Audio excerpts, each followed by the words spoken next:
How's it, Bills fans? Triple Coverage Podcast here, rolling it over to some double coverage in the offseason as guys work through some schedule stuff. Scott Casson out for tonight. To my right is Benjamin Shoop. I am Lance Nelson, president of Built-in Buffalo.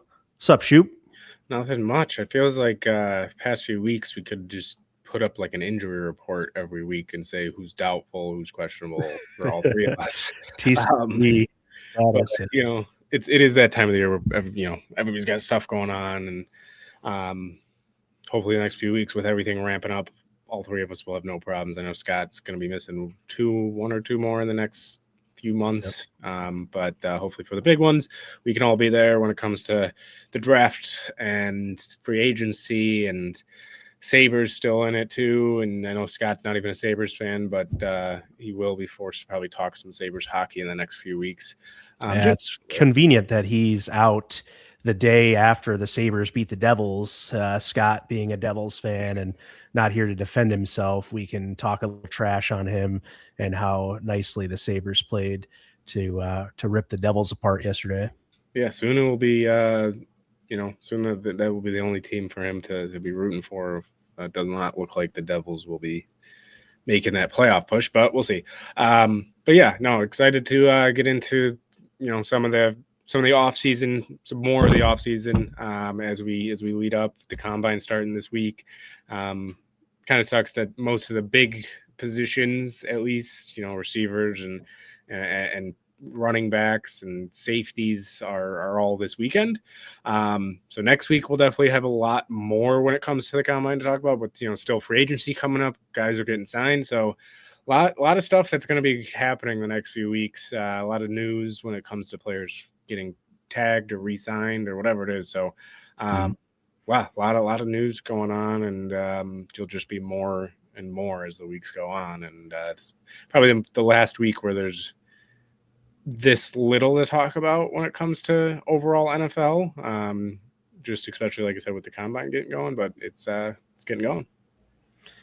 Yeah, and we're multifaceted men, so we can also talk about a couple other things, although we'll keep it predominantly Buffalo Bills here. I do want to just say how cool it was for Jack Hughes to pull in Tage Thompson during the ceremony at the beginning of the game yesterday. Looks like they're going to hand out some towels for the Sabres next home game, which is next week, I believe on Tuesday, is it? March 3rd, maybe. Tomorrow. So, yeah, it is. So, get down there next week for the Tage celebration. We'll see if he pulls out Jack Eichel and if the building reacts one way or another. I think that'll be a little bit interesting. I wouldn't react any sort of way. I think the whole Eichel thing is a little bit weird. I'd boo the Sabres on that because they didn't let him have the procedure he wants. He turns out to get the procedure he wants, and he's completely fine now and playing good hockey. So I really don't know all that fuss, and you just lost a guy when you could have just kept him. But anyways, yeah, so that's pretty cool. All this, U.S. winning Olympic gold on both men's and women's hockey was pretty top notch over there. So let's roll into it, though, sir. How do you feel about the restructuring of the Spencer Brown contract, which frees up about $10.4 million? Yeah, I mean, it's going to be the first of probably a few that we'll see. Still does not get us fully under the cap threshold. Not sure though. It's just barely under now, and I'm wondering if maybe the Anderson and Mathis signing has any play into that at all to not get them fully under. But either way, you knew that these moves were going to be coming when it comes to restructures. It'll be that way probably till Josh Allen retires that we see restructures like this every year. But yeah, you'll see the Josh one come soon. I believe that one about 12 million. It should be around up to 12 million. Who knows what they do with guys like Ed Oliver or Rousseau, whoever. They could push money back with a lot of guys. But Spencer Brown, he's a guy that he's another one where rookie year after his rookie year people were still very skeptical of Spencer Brown. And then he gets he gets to the point where he earns a second contract. He's a phenomenal right tackle, great locker room guy. I just think for him to be a guy that they've been able to re-sign and want to build with this team is huge. And just having his contract be able to open up that much money is massive for a team like this, where, like I said, it's going to be this way every year, but it's every year that you have to redo it and every restructure, and every year you don't win the whole thing. It makes these restructurings almost more frustrating, because it's like, all right, this is how badly we need money and we need to compete, that we got to restructure like 3 to 4 guys every year. But that's how it is, and we'll see who's next. Yeah, for sure. No, I like it. Spencer's obviously important player for the Bills offense here, and the restructure doesn't do anything other than give him a little more cash right now. So I'm always a little bit surprised, or I'm sort of trying to figure out when Pegula might stop, because he's got to write checks to people every time they, it's like, okay, now I've got to write this check to somebody out of my bank account. And I know that, their family's dealing with some difficulties there that, have certainly taken some focus away, rightfully so, from the sports side of it.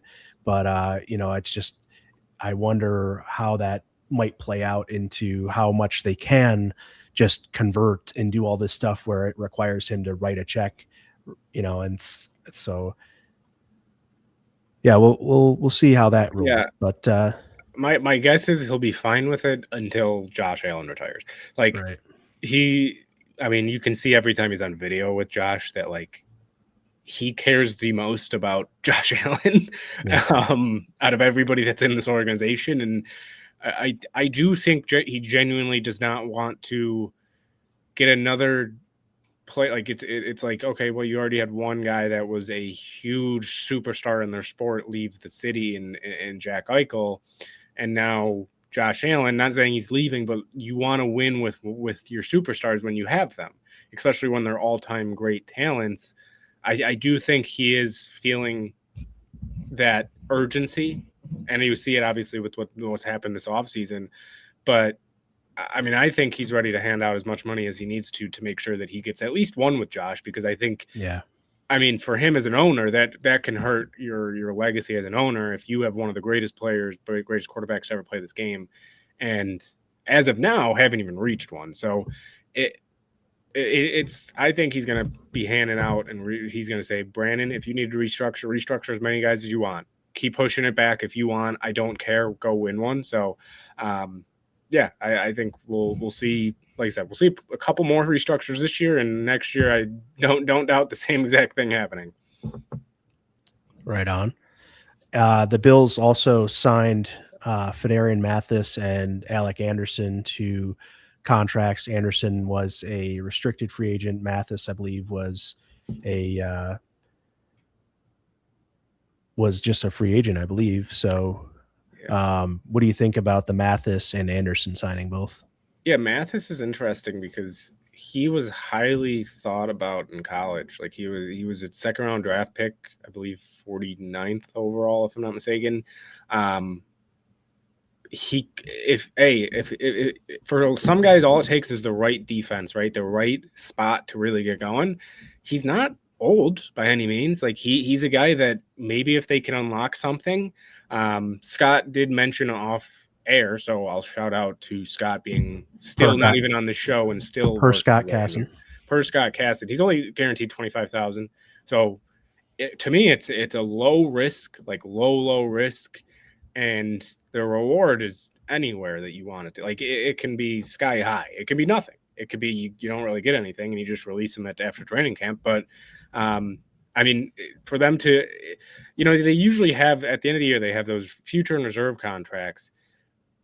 I feel like it's rare unless it's a guy like an RFA or a guy who's been here for a while that they re-sign before free agency. It's rare that you see a guy like Mathis, who hasn't been here a while, is still young, hasn't really proven anything, to get re-signed or signed at this point in the offseason for the Bills. It's just interesting to me because, like, yeah, he's only guaranteed $25,000, but to me it tells me they have a plan for if he can show that he can play in the training camp, they have an idea of exactly how they would like him to play. And now he, out of a lot of the guys, gets a little bit of a jump start from any other free agent that's going to be coming here, in terms of getting up to date on playbook and everything. So, yeah, I'm interested to see him. And then Anderson, just happy that it happened. And I mean, you knew it was going to happen. You knew they were going to somehow get him back here. But it's another one of those ones where it's like, yeah, all right, he's playing right now for a contract next year now. And it's not the worst situation for the Bills to be in, but we'll get to a little later of why I'm also excited about Anderson coming back, because of when we get to free agency a little bit about our top guys that we would like to bring back. And I actually just realized that my first name is meant to be the guy that is second on your list, but we'll both just touch on him, I guess. I just realized that, and their names are nowhere close, but we'll both talk about them. Either way. Yeah, I like Alec Anderson. He, brings just a tenacity to the team and to the locker room. I got to talk to him a little bit at Dion Dawkins' car show this past summer. And, he said this favorite thing about, playing in Buffalo was the Bills Mafia throwing snowballs on the field and booing opposing players. And, he just kind of he fits in with this culture for sure. And I really think that, his that mindset plus the physical, aspect that he brings to the field is just unmatched by a lot of folks. And he's just one of those guys, I guess you can call him a dog. He's really a pit bull and just really full force ahead. And one of those people that are intentional about, having that mean streak on the field, really. Mathis, good depth move. I think, coming in can be versatile for the Bills. So we'll see, how much of a role he does earn, but definitely a solid depth signing.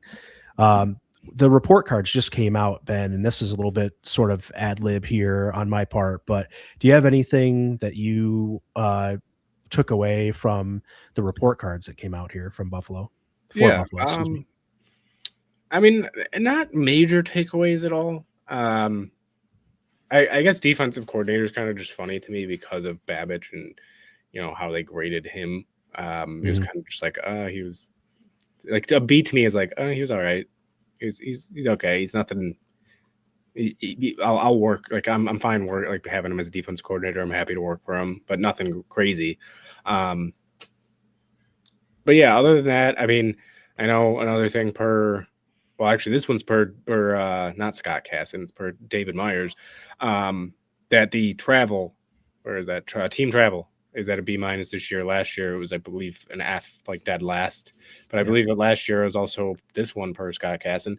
There was just they were doing a little bit of not construction, just rearranging at the airport and doing some renovations there.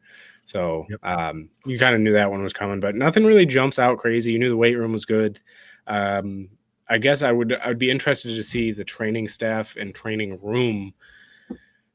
They're both B pluses, but you've kind of heard all over the place about how they've been when it comes to just doing their job. So that one, I guess I would just like to know more in depth why they got that grade from players, but obviously we'll never get that. But other than that, nothing. Oh, nice. I guess I guess out on the Buffalo News that there's a new virtual, or I just saw it, I guess, come up across my phone. There's a virtual so released at 5:00 there per the Buffalo News. There's a new virtual tour of the stadium on the website that gives kind of a cool thing. So check that out. I thought it was interesting that both McDermott and Brady got A-minuses, and I knew the players liked McDermott. I didn't think there was but so did Brandon Beane and Terry Pegula. So everyone was highly liked by the players except for Bobby Babich, and he was maybe not disliked, but earned less of a grade and more of a meh. And then we'll see how that plays out this year. I'll be interested to see at the end of the year how they roll out this. The home game field's going to change a ton. I mean, I think this new field's going to be incredible and players are going to really like it, but we'll see if they continue to do these things. I know there was a ruling in a court. So these grades were put out, just to mention it, by Kalen Kaler, of senior NFL writer of ESPN. So just shout out to Kalen there for posting the grades, and from what I saw at least. And I believe this is the last year they're making it public, right? They're still doing them, but they're not going to announce them publicly. I guess some owners probably, my guess is, got a little butthurt over them. And I mean, all I know is the Jets head coach, I'd love to know what his grade was this year, and then what it would be next year, considering he just fell asleep at the combine. I don't know if you saw that video at all. Or Aaron Glenn, if anybody hasn't seen it, by the way, hilarious. Aaron Glenn, linebackers are running, and they pan the camera over to him, and he's just like this, like had asleep, and then somebody must like tell him, like, or something, hey, you're on camera, and he like wakes up, and it's one of those things where he didn't hide it well at all, that he like somebody bumped him or something to be like, hey, you're on camera, because it was one of those reactions of like, oh, I got to now look like I'm doing something. And he like fully fixed himself. So it's just funny. And it's just the most Jets thing for them to have a head coach to fall asleep at the combine. But hey, the Jags, they're not even there at the combine, the Jacksonville Jaguars. So who knows? We'll get into talking about that a little bit, about, feelings on the combine maybe and stuff like that. But all right. If you haven't done so already, please like and share this episode. Shout out to the Big Tree Inn, Wingnuts Buffalo, 71 Slicks, and Lancaster Indoor Bounce House. For 71 Slicks, go over to the Cut app and book your cut with Dennis and his staff today. Wing night over at the Big Tree Inn tonight. So if you haven't had dinner yet, get over there, get to the Big Tree and get some Murph sauce wings, my favorite. And, always a big thank you to Wingnuts Buffalo and Lancaster Indoor Bounce House for their roles in our partnership here. So we really appreciate those folks. And let's get into the top 3 free agent options you have right now, Ben. You want to do 1 and 1, or you want to give all 3 and then talk about it? And then I give all 3 and talk about it. How do you want to roll it? We can go whatever. I mean, it really doesn't matter to me if you want to do all 3. If you want to just let's go. Let's start with your first one, and I've already got your first one, and just my second on my list. So we'll just talk about him first, and then we'll go 1 and 1 from there. Well, actually, I'll go backwards on my list. So you can talk about him still second if you want. I'll talk about him as my last one because he is my number 1 option on here right now. My number 3, we'll just talk about them both together. Yeah. All right. I'll talk. Yeah. Either way, my number 3 option is Romeo Doubs. Talked about him before on the show. He's projected about $12 million. So it's a good chunk of money. And some people might say, oh, well, there's a risk that he's just another, Josh Palmer. Guy, Sonny Styles just ran a 4.49. Sorry, just live. Hey, man. I mean, 200th off Caleb Ilarms, or who has the fastest LB time right now. Oof. I mean, that's a good look for him. That's a good look. But Romeo Doubs for me is going to be my number 1. About to be 26 years old. And I know some people might have, the like I said, the reservations of, oh, well, he's been a number 2, 3 really, and he hasn't really done too much in Green Bay. And what if he's just you're wasting more money? To me, though, Doubs is a little bit different than both Samuel and Palmer in the sense of Green Bay has so many targets. I mean, Tucker Kraft, you have Doubs, you have Christian Watson, right? You have I'm blanking on a couple other. I mean, Wicks. I mean, Wicks is also down the list. Like, you just have so many guys there. Jaden Reed's there. I mean, you have so many guys that it's like, okay, well, how do you have one? You don't have a number 1 solidified there. Like, there's so many guys that, hey, they could be. Like, can Christian Watson be? Maybe. Can Doubs be? Maybe. Can Jaden Reed be? Maybe. Like, all these guys are okay maybes. I really like Doubs. I think Matt Golden there as well. Yeah. Oh, Matt Golden, he was a rookie this year, and he was another guy that people thought was. I mean, his numbers were amazing too of getting open, and his separation numbers were amazing. but there's so many guys there. There's so many guys to fill the ball or throw the ball to, especially early on. Like a lot of them were going to Tucker Kraft.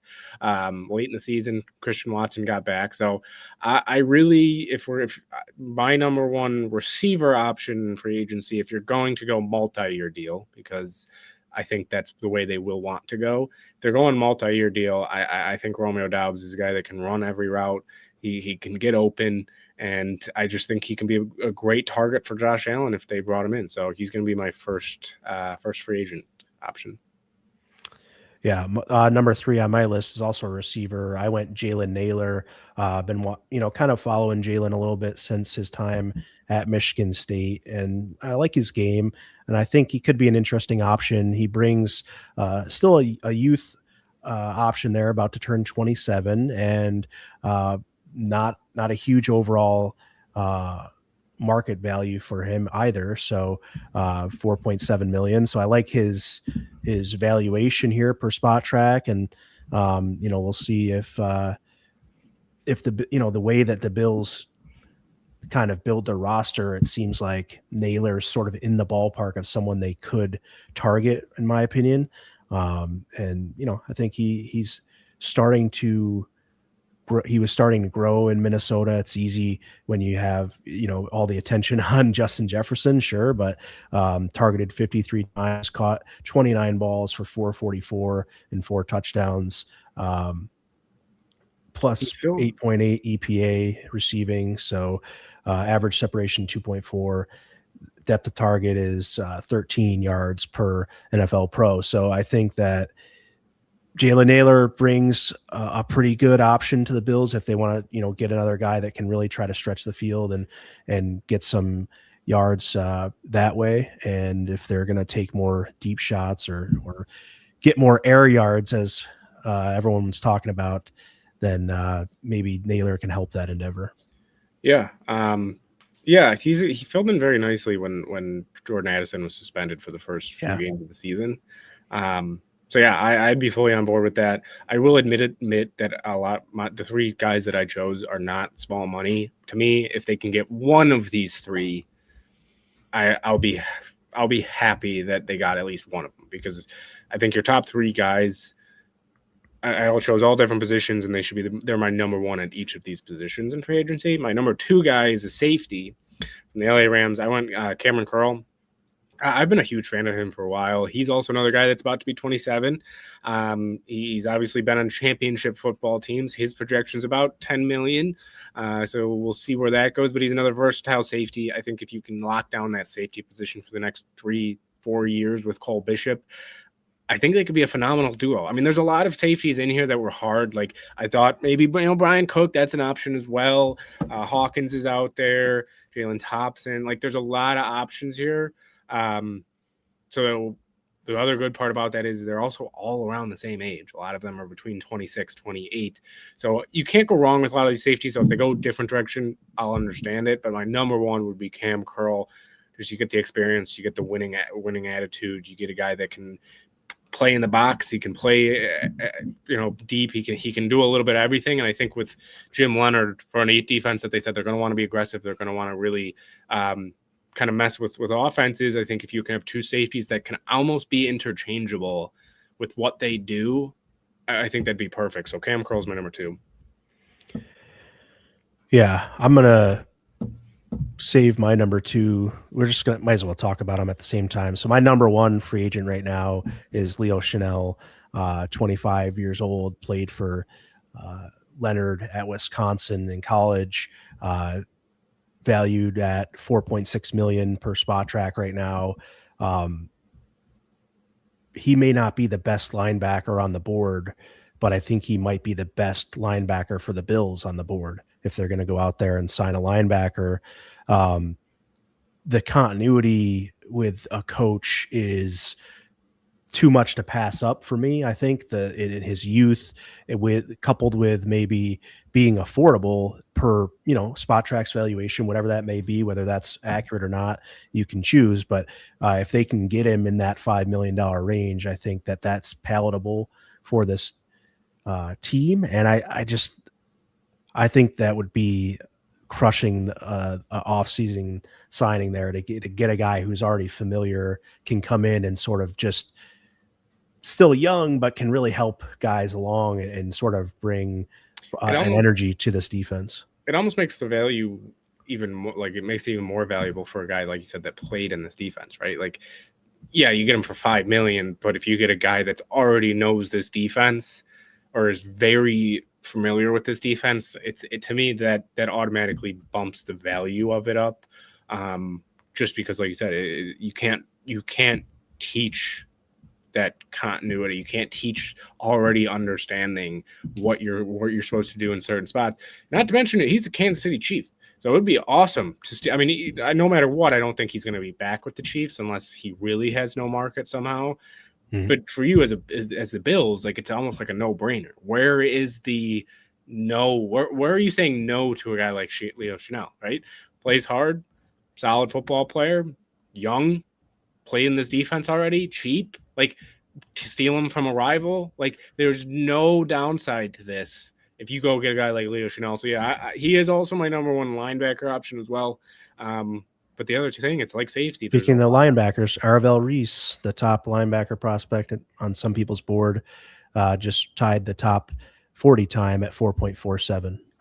Man, linebackers are I mean, hey, they could go a lot of directions with linebacker. Linebacker, I wouldn't be mad if they went free agency or if they went draft. Kind of like similar. I hope they go both. Maybe not, not top draft pick, but yeah. I mean, if you get Chenal, that's not like saying, "Oh, that's for sure our guy for forever," right? Like that. Especially if you get him for $5 million, like that's not a, "Oh no, this is our guy." We're completely ruling out linebacker. Right. I think they could do a similar, like receiver linebacker could both be, you draft one, you sign one, and that's where you go. Like you could do that. You could draft two of each, and like you could do a lot with both positions. So yeah, I'm a fan of Chenal as well. Number one for me, number two for you. Would you like to announce and then take your turn first, or would you like me? Oh, go ahead, man. Yeah. So my number one, which funny enough, before anybody asks, I wrote down David Edwards.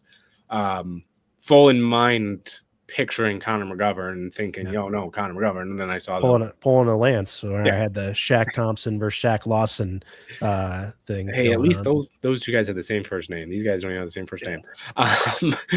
But yeah, my number one, Connor McGovern. I just think you got to bring back one of the two of Edwards and McGovern. I think McGovern will be cheaper. I think center, especially with just being able to bring him back would be great for like you said, the continuity of keeping it the same.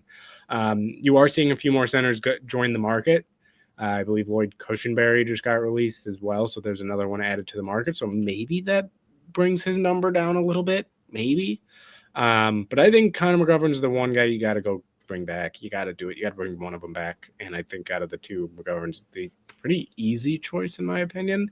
Might be a little bias because of the fact that we've been able to talk and see just how genuinely of a good guy he is. So yeah, I'm full on board with Connor McGovern.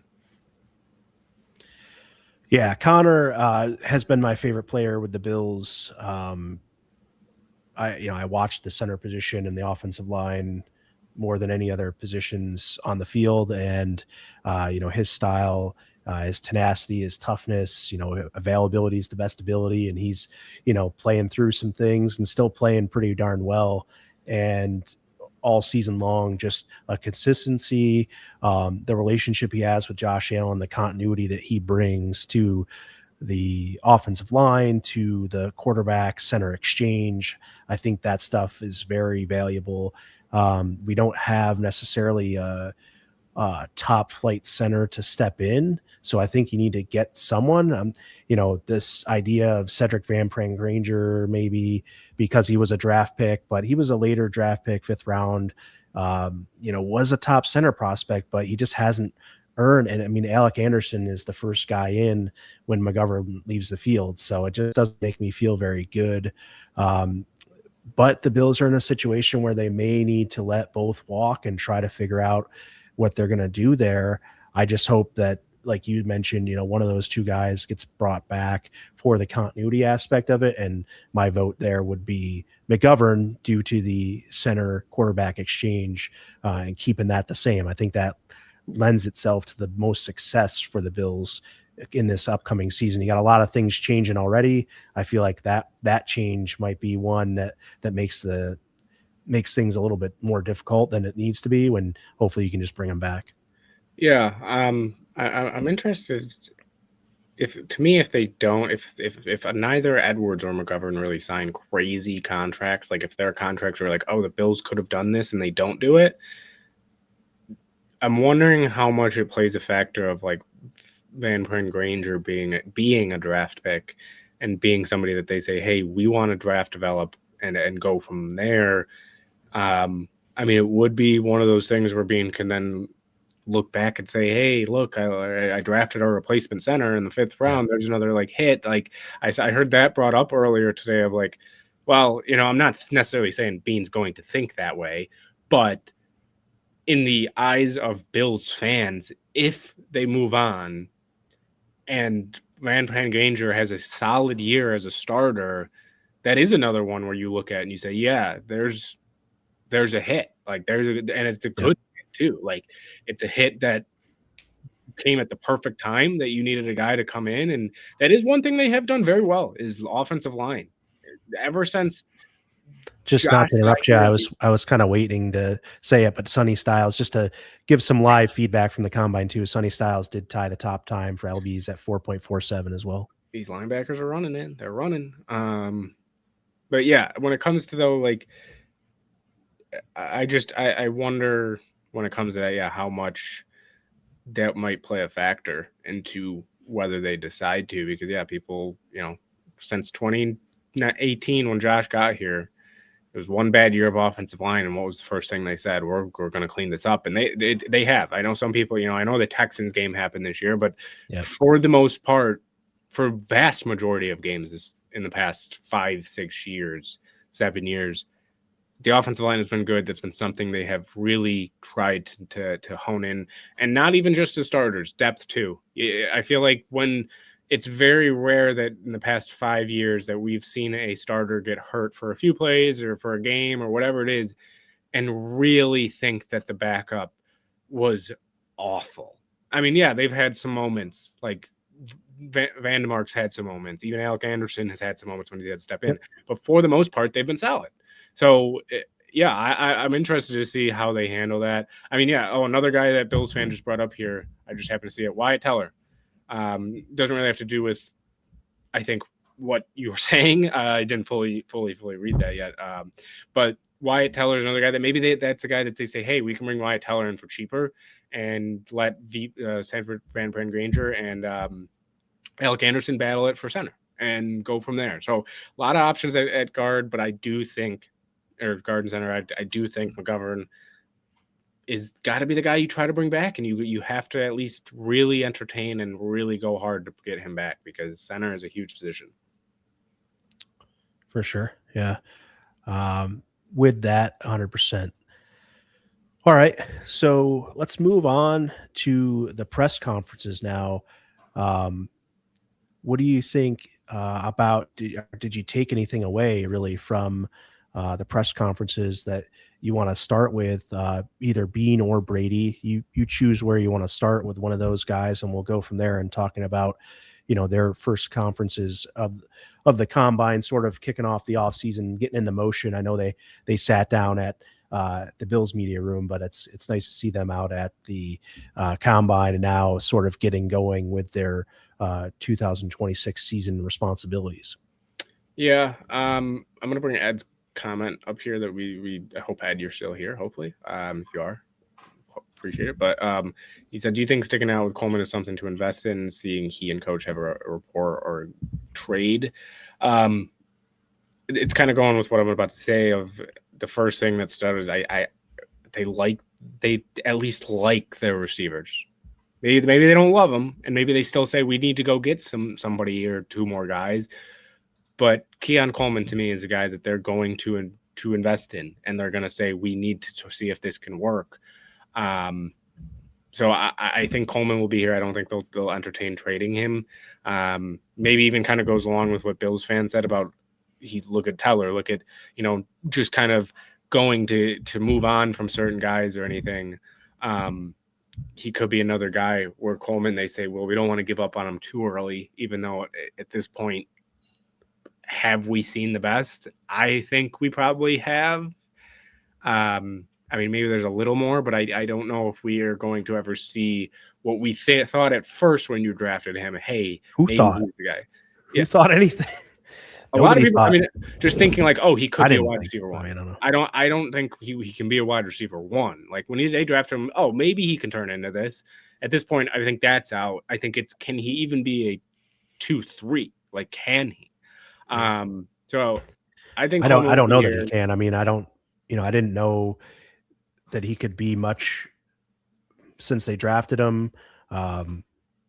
I think they shouldn't give up on him. I think they need to give. I think they should try to see what he can give them this year, and try to prove everyone wrong, including myself. I would root for that. But if you, I would say if you can get him moved and get a nice piece in return, I don't know. I mean, if they really take a shot at Justin Jefferson or something like that, and Coleman's a part of that package somehow, then yeah, I'm all for trading him. But I think that uh, I'm all for that patient approach, trying to give the guy due time, and giving him this year, I think would be the right thing to do. And I'd like to see what he can accomplish, but I'm not overly optimistic about him coming out and being a smashing wide receiver 1, 2, or maybe a 3. But we'll see. Do they try to move him in and out of the slot this year? I mean, I don't know. I really don't understand what Sean McDermott would have hindered Joe Brady on as far as Keon. But if the whole premise is that Sean McDermott was holding all these people back and all these things back from being successful, then that excuse is out the door now. And you have to go out there and put these guys in positions to succeed. I think it's absolutely asinine to suggest that Sean McDermott was a reason that maybe Coleman didn't find success. I don't know if I don't know if it's so much. I don't think it was so much. Oh, he hindered from success. I do, however, want to get your thoughts on this kind of idea. Do you think, and they've kind of alluded to it this offseason a lot, even in these press conferences that we're talking about, of using guys different ways, using Shakir, not necessarily even just outside more, but just using him in more ways than one. Coleman, is he another guy that they've had his role and that's his role? And that's been a lot of guys on this team for the past few years, is your role is your role, and that's it. Like, especially offensively, right? They don't move him around. They don't use him in different ways. Defensively, even, it was a lot of the same way. That's the only thing that I'm wondering if that was more McDermott of like, these guys, this is their role. I want this made sure that they are understanding that this is their role. And whether, I mean, because to me, I just can't think of one guy that in the past 5 to 8 years has been used in a multitude of ways besides maybe even Diggs. Like, Diggs might have been the only one. Like, even Kincaid's not used in a ton of different ways. Like, right. That's to me the only thing that was that Brady, was that McDermott, was it Beane? Like, it could have been any three of those. To me, that's Brady's responsibility. And if it he is, didn't but at do the it, same time, and Brady's alluded to it, of the way that you play and the way that teams play is the head coach. And the that could have way been that we something play, that but that doesn't McDermott. mean you can't utilize a guy in the slot for 3 Oh snaps a yeah, game. Like, that's insane 100%. to say that you can't, that they're not going to let you line a guy up a couple of snaps here and there, that if Sean McDermott was limiting Joe Brady's personnel packages, I mean, that just would be shocking to me. I just can't imagine that he's saying, oh, we don't want to use that guy there.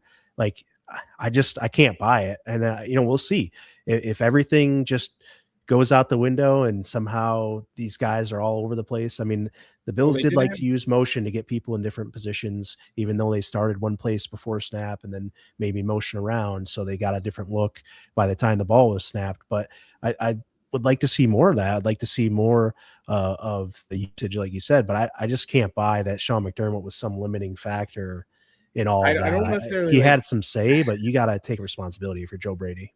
Oh yeah, and Brady definitely has responsibility. It's just, it even goes to, like, you saw it change when Dorsey came in, right? Dable, not so much. And Dable, there was that huge rumor of, and you kind of saw it, of Dable and McDermott butting heads about things on the offense. You get Dorsey come in, and it was really that major change of we're going to be physical and we're going to run a lot more 13 personnel. That to me, and it stayed the same with Brady. So to me is, and no, I don't think McDermott was withholding Brady as much as it may have been. Brady was told, this is how we want to play. How you think that's the best, or the best way to do that, to play this way, is do it this way. I could see that being something that Brady took as, okay, well, this is how we're going to play, and this is how it's going to be. Even some games, like that's how they played, is they had 13, they had 12, 13 personnel out there, and they ran with it, right? Is that McDermott? I think that might have been something that could have been Morris McDermott. got a smart dad. I mean, that's a different conversation for me if it's a big mistake. I don't know if it's a big mistake. We'll 9 see. years. It's like you got to do something, right? Like at what point is 9 whole years in the NFL? Like 3 times the average player lifespan in the NFL. It could be, for all we know, it could be a huge mistake, but I don't know. I mean, it happens when you let me control the comments. Anyway, so let's get back on track to the press conferences there. Always like seeing Brandon Beane out at these things. I think that, I mean, Ben, do you want to finish up on any part of the, I mean, we don't need to go into the whole, what moves were made. I just think that, the whole usage of players and that sort of thing you gotta start taking responsibility on your own. And I think Joe Brady is going to have to do that. I think he's fine with doing that, and we'll see. The last thing I'll say, I guess, is we won't know till they start playing, right? If they start playing it's a completely different way, then we might have our answer. But if it's the same way, then we'll also have our answer. So I guess we'll just have to wait and see. Yeah. Let's continue on Joe Brady first, I guess, since we're just talking about him.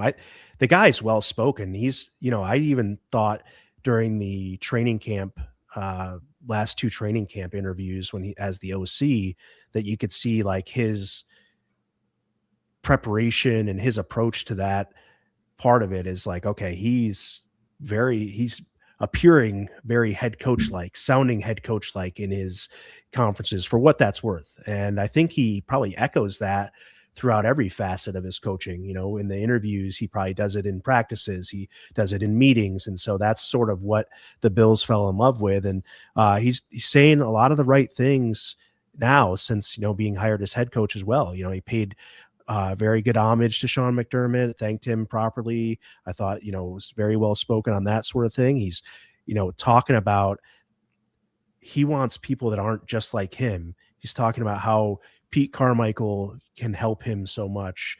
They brought in John Fox because, he realizes he's not going to know everything as a first-time head coach, but he can't use that as an excuse to not get the job done.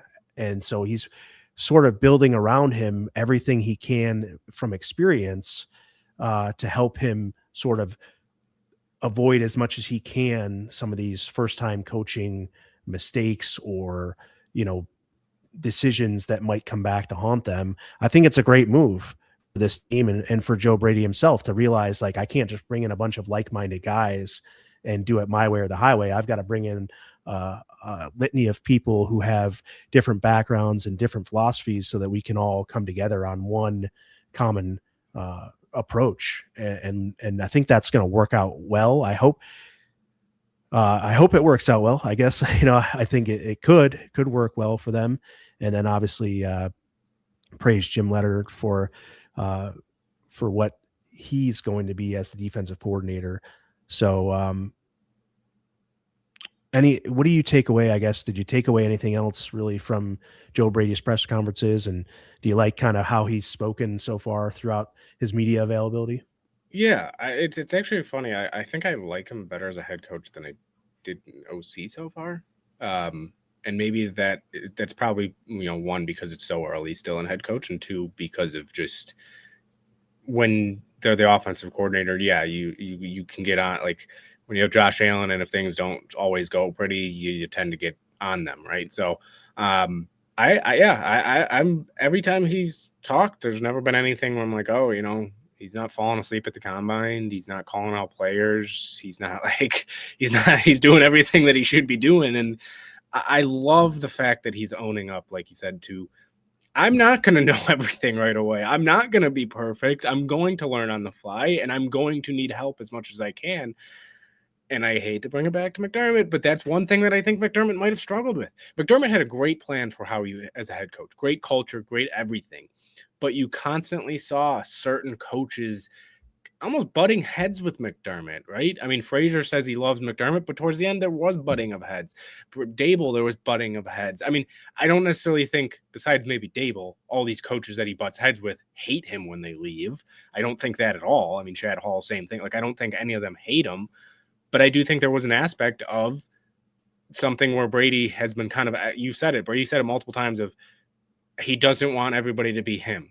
And I think McDermott didn't necessarily want everything to be him, everybody to be exactly like him, but I think he wanted everybody to be on the same page when it came to this is the plan, this is what we're doing, this is how we're going to do it, this is how we're going to move, right? Where I think this year you could see a lot of difference with that, with Brady, with the way he's talking of, well, yeah, we're all going to work together, we're going to be a team, but Jim Leonard might have different ideas than the D-line coach, or the O-line coach might have different ideas than Josh Allen when it comes to how they like. There's going to be differences in how the people think, and they're going to bounce ideas off and say, well, this will work, this won't work. Maybe we'll see more of the times this training camp and this off season of guys butting heads because they're getting competitive and going after it. So it's going to be, I think, a lot different in how you see things are on the football field when it comes to how they communicate and how players are being utilized. I think you'll see a lot of different ways they are compared to kind of how it's been the past few years of, yeah, your role is your role. We're gonna win the game, you know, the way that that McDermott thinks, and we're gonna go from there. And like I said, it might sound sometimes like I'm a huge McDermott hater. McDermott was a phenomenal. He still is a great coach. But I think there was a time of this needed to change, and I think it's great to see Brady every time he speaks. It is a kind of a breath of fresh air of, oh, this guy's got a different way of thinking, but also a little bit of, like, he still wants that culture. It's the important part, but he's still letting it be known that, hey, this is where things will be a little bit different. So, yeah, it's fun to see him. And John brought this comment up of Brady said he's still getting used to how defenses are run. He says, I'm used to offense. And yeah, that's going to take time. But that's why John Fox is there. That's why you bring in Leonard, who's had a history of running a defense. That's why they do this. So, yeah, it's exciting to see the Joe Brady era and hear it go so far the way it's been going. You're muted.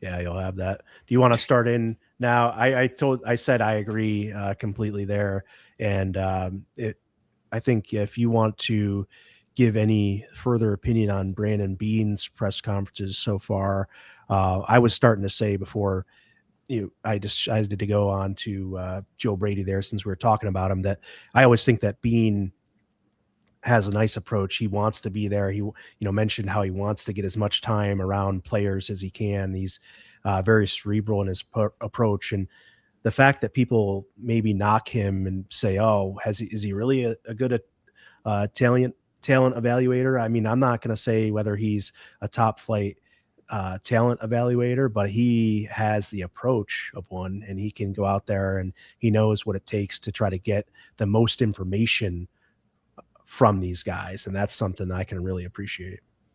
Yeah. Yeah, it's weird because for him, every time he speaks to the media, I kind of have mixed reactions every time. I never am going away like, oh, that was horrible. Never. I think he says a lot of the things that are right, but there's some times where I do wonder if he's too honest with the fans in terms of being honest about how he looks at himself, right? Mm-hmm. Like a lot of the quotes that you see Bills fans get upset about. I mean, what was the one that he said about, he thinks he's too aggressive sometimes?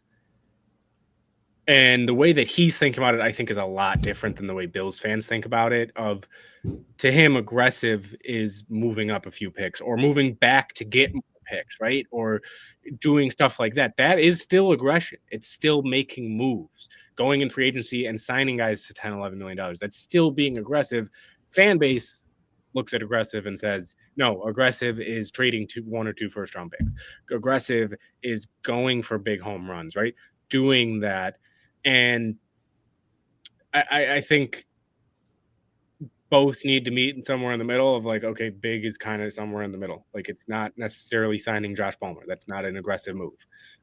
Trading up 2 picks for Dalton Kincaid, I guess it's not really aggressive, right? It's not really that aggressive. But fans also have to stop expecting the Bills to go from 26 to 4, 5, even 12. Like, that is such a big jump. I don't think people sometimes realize. So I do think there's some times where every press conference, I think there's 1 or 2 things that Beane says that it's like, okay, I think the way he wants the message to get across to the fan base is different than he actually is saying, and he's thinking of it differently. But at the end of the day, like you said, he knows how things are done. He knows how to run things. He knows how to put people in positions. Terrence Gray, Joe Sheehan when he was here, like, he knows how to put guys in position. He knows how to get people around him too that can find talent. And I think he has some faults, obviously, but overall he is a solid general manager and solid talent evaluator.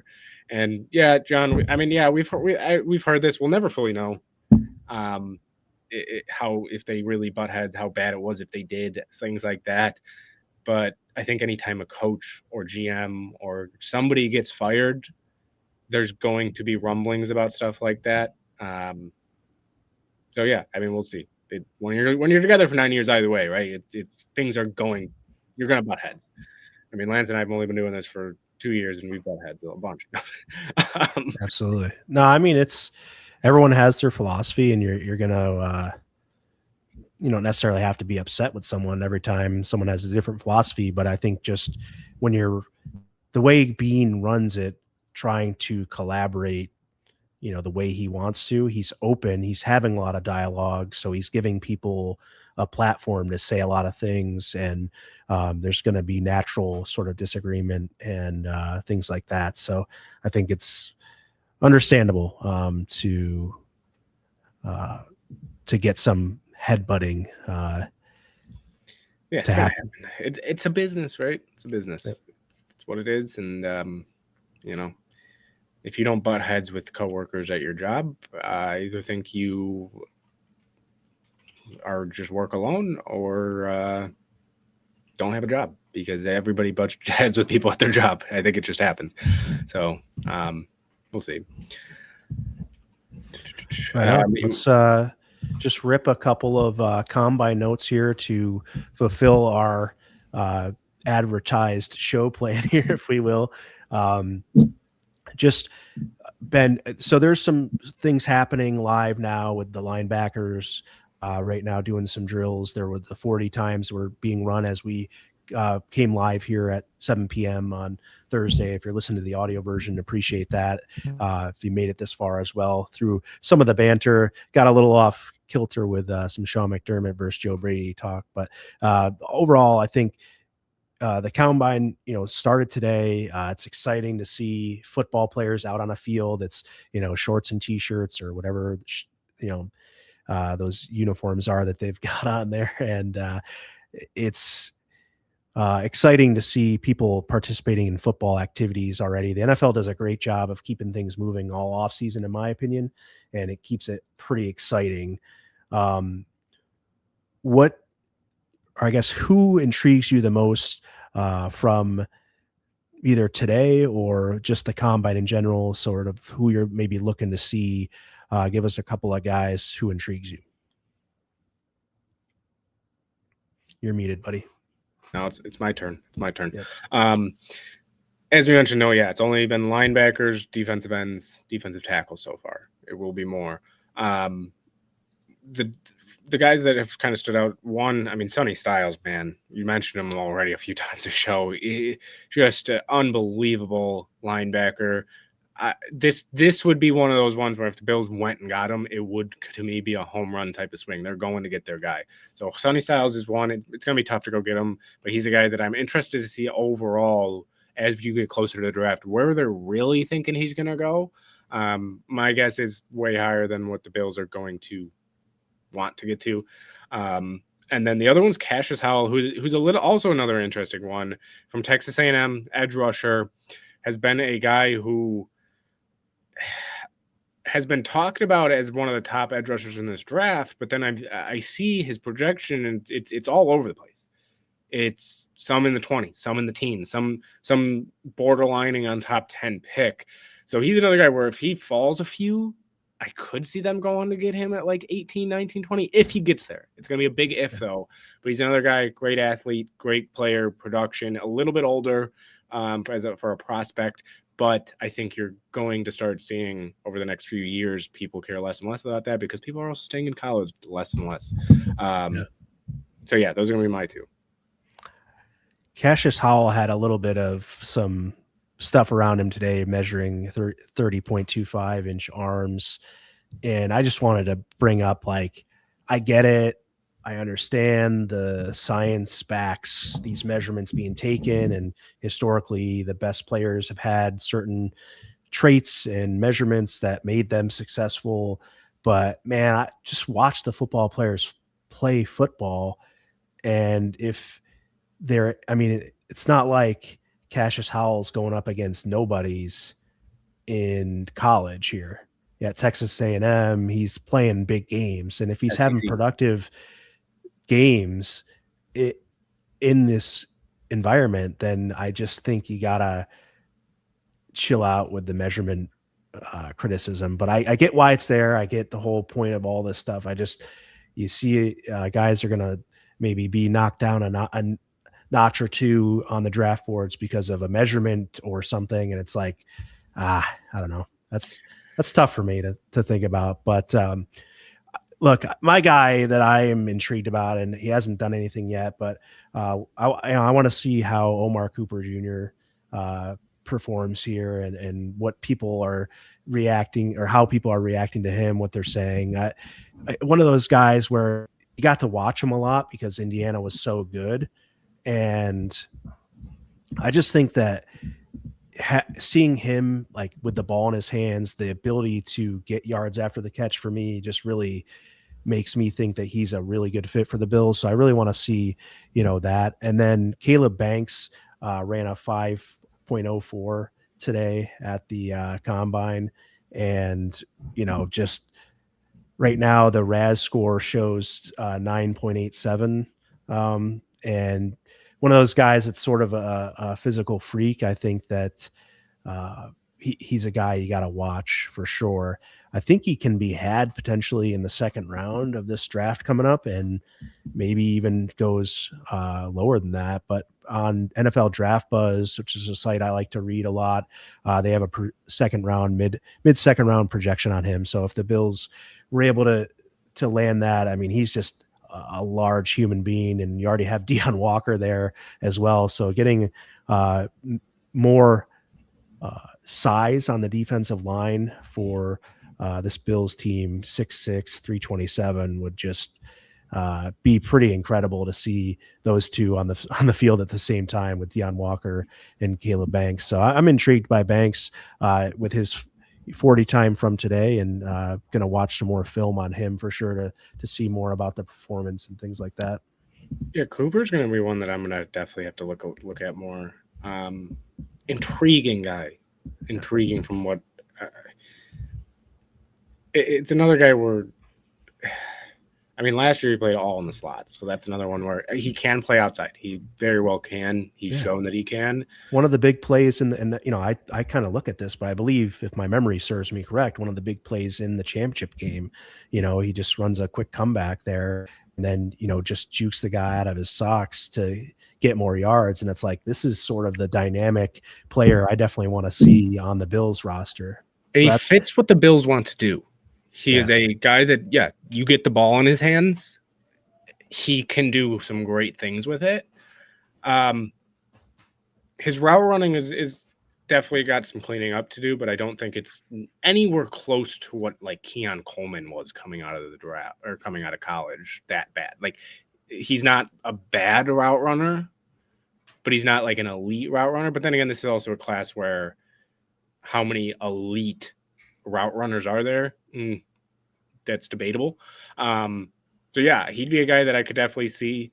And I mean, he comes from another coach that knows how to win. So it's something, Google him. If you don't know who he is, Google him. So he's definitely got some history with dealing with coaches that might be a little hard and expect big things from him. So would be interested there. I have not watched too much on Caleb Banks either. But, if you want to solidify certain positions that maybe you didn't think that you had to in the past, D tackle is going to be one that I think now becomes even more critical for the Bills. So if they want to go get their guy and they say, hey, Banks can be a guy that we don't have to worry then for D tackle for a few years. I know. Well, Banks also played from nose tackle to 9 technique throughout his college career, and that sort of versatility, I feel like, is going to really spark coaches. So I think that's pretty valuable to have had all that experience at all the different positions throughout. Obviously, a large human would be great to throw him right in the middle as well, but I just think that having seen him do some things at each spot at the college level helps his stock even more. Yeah, and he's another one where for Banks, I don't know where he's going to go. Like he could go high, he could fall. Like he's kind of all over the place with where he's could go.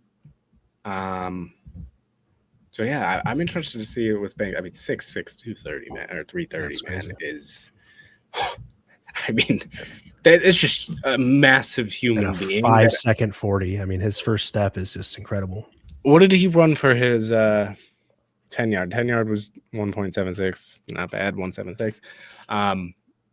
But yeah, I mean, that is just a massive, massive human being. And I believe it's Greg Tomsett that always is a huge fan of large humans. Number one. So shout out Greg.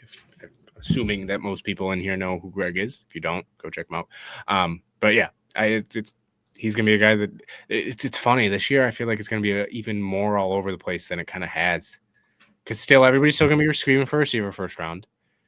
But then just like the last few years, oh well, maybe they could go linebacker. And then it's like, okay, well, corner's probably not off the table. Safety though, who knows? Maybe safety jumps up and they go take him. A guard, or maybe there's a guard that they're like, hey, we want to go. Right. Like they could go legitimately. They could go so many ways, and I'm interested. Do you want to still talk about our last little thing here? We kind of mentioned it a little bit. Yeah, I mean, I don't. So Ben's last question here is, who is someone you want to stay away from? I don't necessarily have like a one guy to throw out there right now. I'm wondering if they're going to stay in some of their pipelines and, sort of having that Utah, now where they kind of got Kincaid and Bishop, are they going, between Utah, BYU type schools, or, they got Bernard from Baylor. Are they going to look at those type of schools? Or are they going to look at guys that, maybe Leonard's more familiar with if he's still got guys in programs Kentucky, where he has the relationships, you know what I'm saying? Kentucky. Yeah. So where are they going to, I'm always interested in how they fill out and how they select these guys and come to like them. Obviously they have their relationships and pipelines, but now maybe those are a little bit different now without Sean McDermott in the picture. Maybe there are some different pipelines open or different relationships being built with the new staff. So I'm interested to see how, where the guys come from, but go ahead and give the guy you want to stay away from. It's not necessarily, I guess it's probably it's a bad question to put up there, because if this guy somehow gets to the Bills, I would have zero issue with it. But it was more Oh, Zool, see you, buddy. Sorry. Yeah. I just feel like there's certain guys that you look at every year and they fall or rise. And you mentioned earlier of because of wingspan or because of something that is a measurement. Ruben Bain's a guy that's been talked about a lot today as well, about his short wingspan, and for linebackers that can be an issue. I mean, if he's a guy that if he falls to the Bills, like I said, you have to take him because he's just, his tape's amazing and he's projected like on tape he's a top 5 guy, right? 5 to 10 guy. But that's another one where it's like, how much does it matter to these teams? I think for like a team like the Bills, who's picking late in the first round a lot, it might not matter as much, right? You're looking to get the best guy on tape that you think you can get, or the best guy that you think you can get. Maybe those measurements don't mean as much. Whereas when you're picking high, you want to hit on this no matter what and get the most you can and get a superstar. Maybe that might be like, okay, well, they're still great, but a guy like Ruben Bain, who has a smaller wingspan, yeah, he could still be a superstar, but we want to go with a guy that we also think can be a superstar that doesn't have that trait that so far historically has shown that it can matter. Mm-hmm. Not for sure matters, but can matter. So that was more, I guess, what I was really getting at is there's certain guys that you'll see that will rise and fall a lot based on certain things. And I'm just not sure if they matter as much as we think. I think for certain positions, yeah, linebacker might be one of them. O-line we've seen for sure definitely is one of them with wingspan.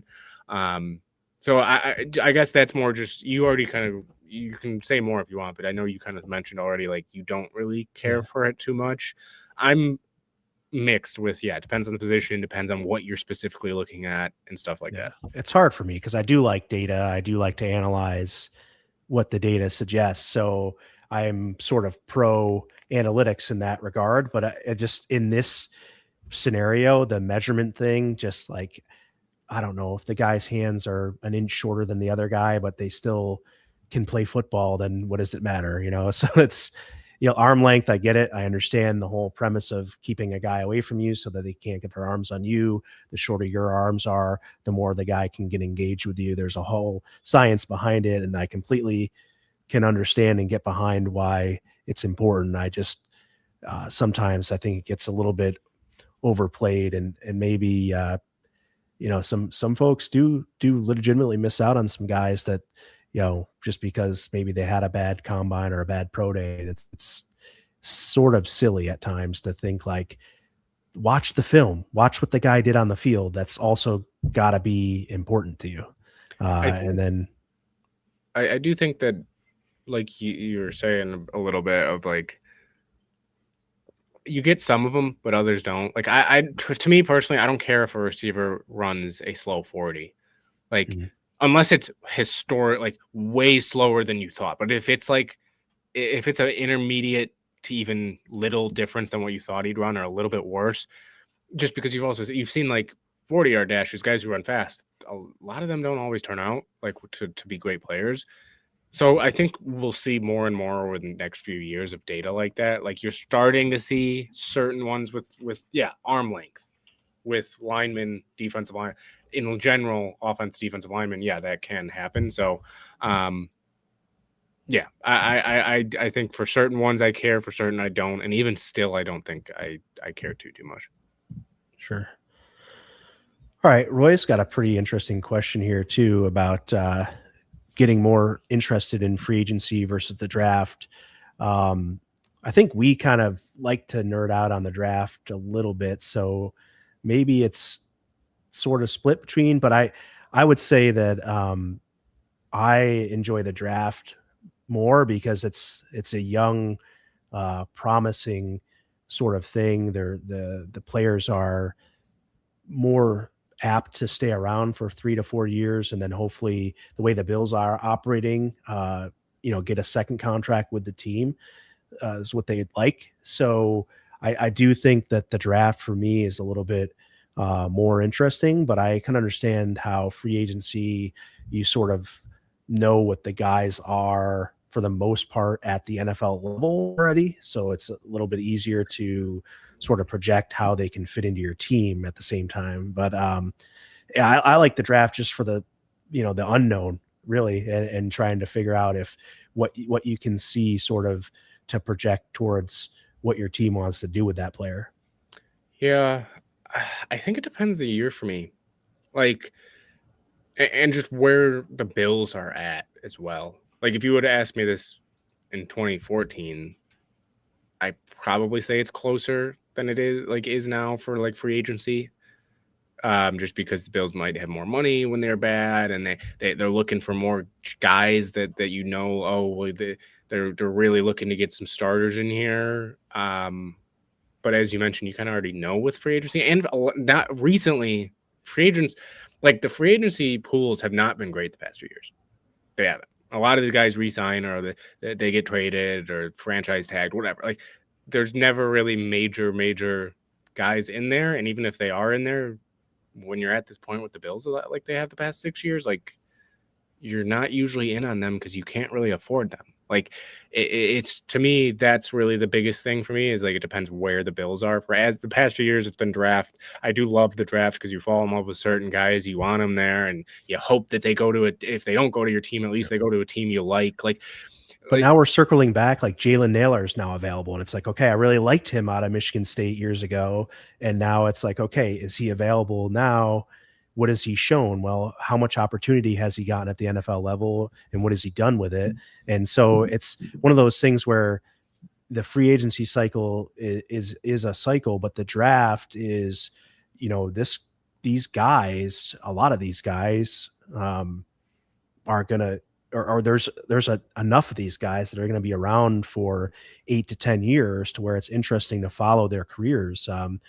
We talked about safety a little bit earlier with Cam Curl, like Andre Sisco from Syracuse. Watched him play a ton of ball at Syracuse and would love to see him now with the Bills just from that connection. So it's that whole thing. It's sort of like that circle of life type of thing. And just, you watch these guys for a long time coming up, and it's just, for me, it's more interesting to see, like, okay, how does he project, and what system is he going to get into, and all that different stuff. And I think it's also cool to see, like, what when you're talking about, like, for the Bills, I think I get more excited about the draft than free agency.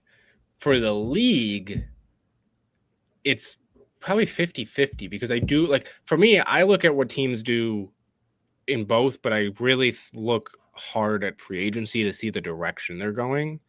Where draft, I mean, bad teams, I guess, not so much, but like there's really only every year to me 4 to like 6 teams that are truly not going to completely turn it. Like they have so much work to do that it doesn't really matter which one you're focusing on. Where I feel like a lot of those in between teams, yeah, the draft matters, but I'm more focused on the Bills draft than everybody else's. Where free agency, I'm more focused on everybody as well as the Bills. So yeah, I think it just depends. This year, I'm definitely, it's closer to being intrigued a little by each because of also the fact that this draft class to me is not one that like I'm like super excited about. Like the last 2 years, you've known I've gotten so excited about the past 2 drafts, about a lot of players and a lot of deep players in the 3rd round, 4th round, 5th. Like I've gotten excited about a lot of guys that went in those rounds that didn't go to the Bills. Where this year it's like I definitely will still have a lot of those guys, but maybe not as much. Whereas free agency, in depth wise, I might be looking at it more than the draft. So it just depends on year. Yeah. For those people who he says he doesn't watch a lot of college football, so he doesn't really know a lot of the players. So it's hard to get into the draft because that relationship and that connection is not there. And for me, I want to see as much football as I can every year. So I do try to watch as much of it as I can, and even go back and they offer a college tape. What's the guy who we use? Yeah. Blanking on it right now. Can't remember, but there's a guy out there. Caddy's cut-ups. Caddy's cut-ups. If you are interested in it, that's great with the college film. So you can go back and watch guys individually and stuff like that. That whole process of just, again, it's analyzing. I'm an engineer, so by nature, I want to analyze things and it's also tough too. The combine's cool because there's a lot of data, and so it's that whole process is gathering information, analyzing it, deciding what it means to you. And, what it means to me is different from what it means to Ben, from what it means to Scott, from what it means to the coaches and scouts and all those folks. And it's interesting to see how it all plays out. And, a guy like Keon Coleman, for instance, I watched it. I wasn't impressed. I didn't really think it was something that was going to work out for the Bills. And here I am thinking I was probably right on that. And I don't want to be tooting my horn for getting something right that's sort of detrimental to the Bills, because that sucks. But at the same time, it's kind of like, it didn't, you saw some of the things that sort of keyed you on to what's going on. So there's also then the opposite of that as well, where you look at players, you're like, oh, I really like them. And then they go somewhere else and they ball out. I mean, you saw me this whole year screaming about one guy in particular. We're not going to get into it. I'm going to go elsewhere. Funny enough, though, Roy, what I was going to say instead of what I just rambled on about for a second. The funny part is I don't necessarily love college football. I like watching certain games. I like keeping up with it. But I don't sit, like, I'm not somebody that I sit every Saturday and I watch every single college football game or as many as possible. I just love after, like Lance knows a lot that, yeah, I'll know players, but really after the season is when I say, okay, I'm going to sit down, I'm going to get my list together, guys that I want to watch and individually watch players, which is a tough kind of thing for most people to want to do on top of get into, because there's so many players. The first few years I started doing it, I was all over the place because there's so many players that you're looking at, and then you have certain ones that you really like, and then there's so many positions. So it is tough. I fully get why a lot of people would be more interested in free agency. But I will say, just from the known perspective, they sort of know what they're getting more so in free agency than the draft. The one other thing I would say is that helped me as well is when I listen to a lot of other people that talk about the draft, and I hear certain names thrown out and I see this and I hear about certain guys, hearing about them is one thing, but then when you afterwards can go and look at them and say, well, I heard about it and it intrigues me. And then you go watch and you either love or you kind of find out who you like. Like a couple of years ago, Michael Wilson, you knew I loved Michael Wilson coming out of this draft. And I was pound table. Nick Mountain Warrior last year was another guy. I was like, oh, I absolutely love him coming out of the draft. And it's at first I didn't know who they really were after before the college football season. I heard their names throughout the season a little bit, but then after the draft, I heard their name and I knew that the Bills receiver, safety were two needs, sat down, watched them and was like, these are the guys. Like, so it's tough. I understand that it's not easy to get into watching college football. Last thing before we get out of here, if you don't mind, I forgot to bring it up when we talked free agents, but I think it's worthwhile. Do you think any of the free agents will be intrigued and will, I guess, how much could it actually factor in any sort of decision to join the Bills that we're opening a new stadium? We just talked earlier about, they're now doing just got my invoice for the new stadium seats. And so it's all coming to fruition now with the new stadium. How exciting would that be to you if you're a free agent looking to join the Bills? How much would that mean to you, if anything, to be going into the inaugural season at a new stadium? Yeah, I'll say this: it definitely would be something that if the Bills mentioned, or if I even see it, like if I'm driving to Buffalo and I see the stadium, it's something. It's cool, right? It's a cool thing. You definitely get interested by it.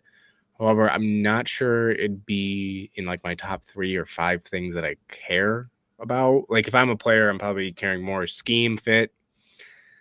Like if you're looking for a team that has a superstar quarterback like Josh Allen, if it's close to your home or not, like that might be another thing that I might be looking at. Cash, obviously, money is always, I think, going to be over that. So it'd be something. Everything cool around me. Green. Like if I'm looking at two organizations and money's very, very similar, status and contending is very similar. They have I have a lot of the same very similar qualities. Yeah, maybe that does persuade me and say, oh, well, at least the only major difference is one's playing in a stadium they played in for a long time, and one's getting a new stadium. Even like fans would be over it, I think, for me. Like Bills Mafia would be over it than like a new stadium. Maybe that's true when you think about it, but also think about Well, the new playing surface, though. So it's a fresh new playing surface that you're going to play more games on than the other playing surfaces. So for me, that would be intriguing to say, they've done a lot of research. The Bills are heavy in sports science and different things. So the playing from the stadium standpoint, it's the playing surface that you're now getting. It's a highly engineered playing surface with the advanced drainage, the melting and systems and things like that, to where hopefully, and there's no guarantee obviously, but hopefully it helps mitigate to them as much extent as it can mitigate you getting hurt by having a nice surface to play on. It's not obviously going to prevent injury by any means, but they have engineered it, at least in a way, as much as you can engineer a grass field to help you prevent you from sustaining some more of the serious injuries that we're seeing, ripping up knees and stuff like that. But I wonder also if if there's two teams, it might also negatively affect you in that way as well, of it hasn't been played on. We don't know fully how well it will be set up. Or if you're looking at the other team, for sure has a good field and good grass and good everything, that could work against the Bills. It could do both. It could be a positive in some situations, negative in others. Also, we do have some news as well that just came out about 20 minutes ago. The Bills have now finalized a deal to hire Penn State assistant QB coach Trace McSorley. I believe as the same position. Actually, there's nothing on title yet. But Trace McSorley played at Penn State, played for the Ravens for a little bit, ex-Penn State NFL quarterback. Is, I guess, coming to Buffalo. My guess is QB coach. I don't think they filled that position, have they? But he's coming here either way in some form. So, yeah. Also, Sonny Styles would have, oh my God, his RAS score. Sonny Styles' RAS score. You ready for this? If he was listed as a safety, his RAS score would be a 10. If he was listed as a corner, his RAS score would be a 10. If he was listed as a wide receiver, again, this guy's a linebacker for anybody that doesn't know. He's a linebacker. And if he was as a receiver listed, his RAS score, his relative athletic score, would be a 10. His defensive end is a 9.8. What is this guy? Is a freak of nature. It's incredible. He's going to be an McSorley though on that. It's going to be an offensive assistant of some sort, but his title is not yet been revealed. So shout out to a lot of reporters there. Ryan Talbot's the first one that I saw, but he gave credit to another fellow who's now I've lost it. So I apologize to that guy who apparently reported it first, but Joe Brady adding some more Penn State folks. Shocking. Matt Zenitz. That's the guy.